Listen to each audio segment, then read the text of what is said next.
O governo Bolsonaro vetou a Lei Paulo Gustavo, que previa repasse de 3 bilhões e 800 milhões de reais em recursos federais a estados e municípios para o enfrentamento dos efeitos da pandemia de Covid-19 no setor cultural. Para falar sobre esse assunto, o Revista Brasil TVT conversa agora com Juca Ferreira, que foi ministro da Cultura nos governos Lula e Dilma. Boa noite, ministro Juca Ferreira. Prazer falar com o senhor. Seja muito bem-vindo. Boa noite para vocês. Muito obrigado pelo convite. Prazer é nosso, ministro. Ministro, vamos falar desse momento tão delicado. O Brasil hoje vive um momento muito delicado. Mas o setor cultural parece que é uma das marcas deste governo que tanto bate, que tanto leva a agressão a artistas, a profissionais das artes, enfim. Ministro, como a gente pode avaliar a cultura vivida nesse país, nesse atual momento do governo de Jair Bolsonaro? A gente tinha uma lei aí criada por congressistas para ajudar os artistas, o meio cultural, mas infelizmente o presidente foi lá e com a canetada vetou. Fala pra gente desse momento, ministro, por favor.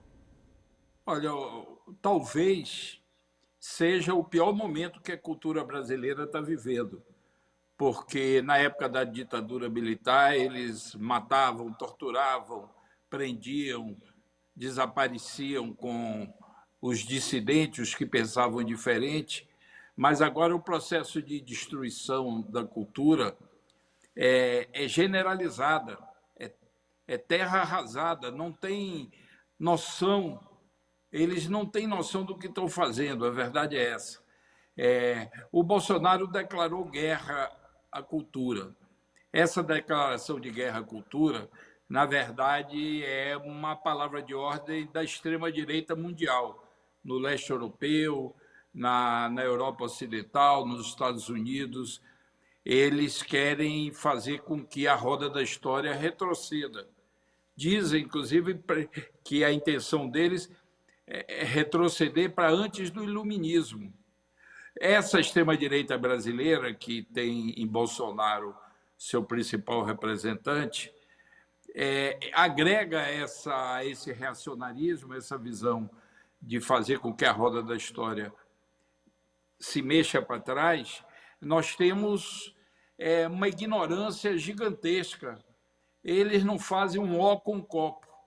Então, na verdade, eles estão destruindo completamente tudo que foi construído no Brasil, desde Getúlio, para criar as melhores condições para o desenvolvimento cultural do país. Eles estão atacando tudo. Extinguiram o Ministério da Cultura. Depois de extinguir o Ministério da Cultura, eles tentaram acabar com o IPHAN, que é um órgão de Estado, tem poder de polícia, tem possibilidade de modificar planos de governo ou empresarial, é um órgão respeitado no mundo inteiro. A primeira vez que eu tive contato com o Ministério da Cultura da China, a ministra da Cultura da China mostrou sua admiração pelo IPHAN e pediu ajuda até para eles desenvolverem algumas expertises que eles não tinham, apesar de terem uma cultura milenar. Então, eles tentaram substituir o IPHAN por uma superintendência do patrimônio que não tem nenhuma acumulação, com o interesse de privatizar o patrimônio histórico e cultural brasileiro. Isso não sou eu que estou dizendo, isso é uma evidência que, se vocês quiserem aprofundar, tem condições. Eles estão desmoralizando a Fundação Palmares, conseguiram um negro racista contra os negros, e ele saiu agora para ser candidato, mas é um processo assim de uma crueldade de atacar todas as referências que a cultura brasileira tem, que tem origem na nossa afrodescendência. E estão tentando acabar o cinema brasileiro. Isso é encomenda dos americanos, pode ter certeza disso. Eu, quando era ministro, recebi a visita de 6 senadores americanos que vieram dizer que estavam incomodados com nossa política de audiovisual e cinema. Eu disse, paciência, vocês têm que defender os interesses americanos e nós aqui defendemos os interesses do cinema e do povo brasileiro. Como última alternativa, eles disseram, é possível que a gente tenha acesso a esses recursos do Fundo do Audiovisual. A gente se compromete em fazer os filmes em português. Eu disse, olha, eu gosto da ideia de vocês fazerem filmes em português, mas é muito pouco. Nós não podemos pegar dinheiro do contribuinte brasileiro e beneficiar o cinema americano. Quer dizer, o Fundo Setorial do Audiovisual é para constituir um cinema forte. Só para vocês terem uma ideia, quando o Lula foi eleito pela primeira vez, o Brasil fazia menos de 10 filmes por ano. Hoje está fazendo em torno de 150.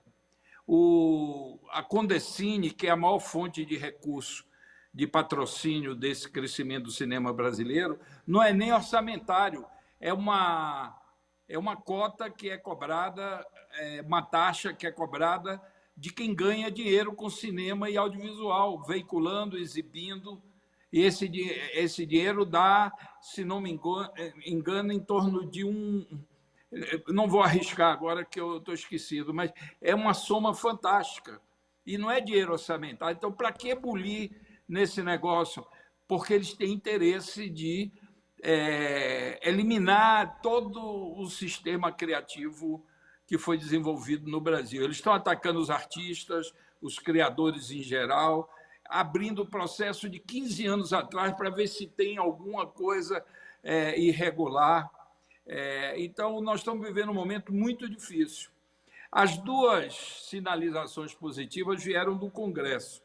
A Câmara de Deputados, quando a Benedita da Silva, deputada do Rio de Janeiro, era a presidenta da Comissão de Cultura, e tinha Jandira, tinha vários outros parlamentares que têm sensibilidade para a questão cultural, eles aprovaram a Lei Aldir Blanc, que é uma lei emergencial, porque muita gente está passando fome no setor. Com a pandemia, não puderam fazer eventos, espetáculos, e essa dificuldade fez com que houvesse uma paralisação generalizada da cultura. Então, o Congresso se sensibilizou, a iniciativa foi da Comissão de Cultura da Câmara, mas foi aprovado quase por unanimidade, só teve um voto contra do presidente desse partido, que se chama Novo, mas, na verdade, é velhíssimo. E agora a Lei Paulo Gustavo, que foi aprovada também quase por unanimidade no Congresso. E foi uma iniciativa do Senado dessa vez. Pois bem, o Bolsonaro vetou. A mim não me surpreendeu, porque é evidente o desinteresse dele pelo desenvolvimento cultural do Brasil, a ignorância. Ele não percebe que cultura é fundamental para a existência da própria nação, para a coesão nacional, para o desenvolvimento, inclusive da economia.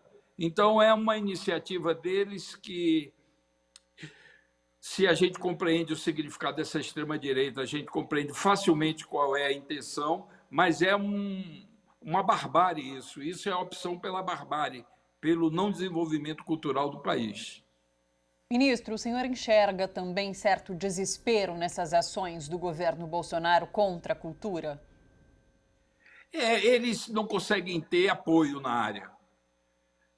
Uma coisa boa da área cultural, não é só no Brasil, os artistas, como dizia Glauber Rocha, são as antenas da raça, eles têm sensibilidade, os artistas vocalizam as demandas e necessidades, às vezes que ainda nem são conscientes, mas os artistas têm essa capacidade de se antecipar e dar visibilidade a questões.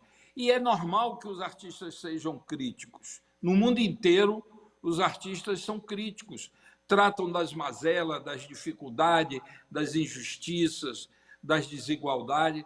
Bolsonaro quer eliminar isso. Ele tem uma intenção. E tem outra coisa que eu me esqueci de dizer. Essa extrema-direita brasileira é contra toda a herança africana. Eles rechaçam radicalmente essa riquíssima contribuição dos africanos que vieram escravizados para o Brasil. Não há possibilidade de pensar o Brasil sem essa contribuição. O Brasil não existe sem isso. Outra contribuição que eles rejeitam é dos povos indígenas. Eles são racistas, eles têm uma dificuldade de compreender da importância para o Brasil dessas contribuições que foram dadas desde o início da formação do país. Aquela convivência ainda sob a égide da escravidão e Brasil colônia, mas começou um processo de formação cultural do povo brasileiro que acabou se consolidando, e essa formação eles querem fazer uma intervenção. Bolsonaro já disse que quer passar o Brasil a limpo, ou seja, uma espécie de água sanitária para remover uma mancha que seriam as liberdades que a cultura absorve e abriga e essas contribuições africanas e indígenas. Então, é evidente que eles não vão conseguir isso, é evidente que o Brasil é bem maior do que eles, mas eles causam um prejuízo enorme, um retrocesso, perda de tempo. Por exemplo, a área de cinema é uma área que é muito disputada pela economia importante que o cinema produz. E essa importância, o Brasil crescendo, ganhando prêmio em tudo quanto é festival importante no mundo, conquistando o público. O cinema brasileiro conquistou a televisão. Hoje, outro dia, eu zapeando na televisão, nos canais a cabo e por assinatura, 7 filmes brasileiros passando naquele momento. Não existia isso, o cinema brasileiro não tinha acesso à televisão. Hoje tem produtora de cinema em todas as capitais do Brasil e em algumas cidades de médio porte. Eles estão querendo destruir isso. É um trabalho deliberado de destruição, é um trabalho contra o país, contra a cultura brasileira, contra o cinema brasileiro. Então, como é que eles admitem a possibilidade de ter algum apoio na área cultural? Isso eles fazem com a música também, perseguir os grandes artistas da área da música, da dança, todos os setores vêm sofrendo muito com o atual governo. Eu falei em desespero até por conta das manifestações populares que têm aparecido em diversos shows, apresentações, e tomo como exemplo, inclusive, a questão do Lollapalooza, né? Perfeito. Que o governo atacou o Lollapalooza por conta dessas manifestações contrárias ao governo que surgem espontaneamente. Então, por conta disso, esse certo desespero no governo. E parece que quanto mais o governo ataca, mais os artistas resistem, né? E falam assim, olha, vocês não vão nos calar, não vão nos proibir de expressar, enfim, somos resistência. Sim. Vocês têm toda a razão de ter levantado isso. No Lollapalooza foi iniciativa do público. A juventude brasileira tem horror. Todas as pesquisas indicam que é o segmento social onde a rejeição a Bolsonaro e seu governo é maior. A juventude quer mudança, que quer um Brasil democrático, um Brasil onde as pessoas se respeitem, onde haja liberdade de expressão. Então, a possibilidade dessa guerra cultural que eles deflagraram dar certo é nenhuma, porque quanto mais eles agridem, mais a reação é mais forte ainda, é mais generalizada. Então, a gente está vivendo um momento que a resistência é grande e a destruição que eles estão fazendo é enorme. Ministro, muito obrigada pela sua disponibilidade de conversar aqui com a gente, viu? Um abraço, até a próxima. Beleza, obrigado a vocês e parabéns aí pelo trabalho. É isso que chamam de comunicação contra-hegemônica? Perfeito. Abraço, ministro. Abraço para vocês.